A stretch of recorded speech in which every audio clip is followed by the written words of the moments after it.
పాలమూరు పులకరిస్తోంది. ఎగువ నుంచి వస్తున్నటువంటి వరదల నేపథ్యంలో ఎగువ ప్రాంతాల నుంచి వస్తున్న వరద తోడవడంతో జలవనరులు కళకళలాడుతున్నాయి. 2 రోజులుగా కురుస్తున్నటువంటి వర్షాలకు ప్రస్తుత పరిస్థితి నెలకొంది. జూరాల ప్రాజెక్టుకు వరద పోటెత్తింది. 20 గేట్లు ఎత్తి దిగువకు నీటిని విడుదల చేస్తున్నారు.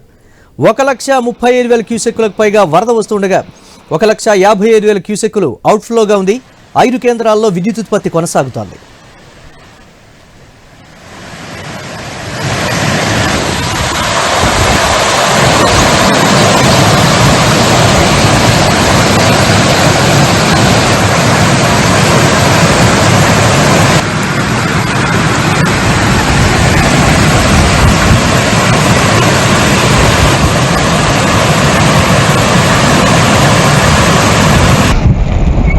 చెన్న వాడుకోవచ్చు బాగా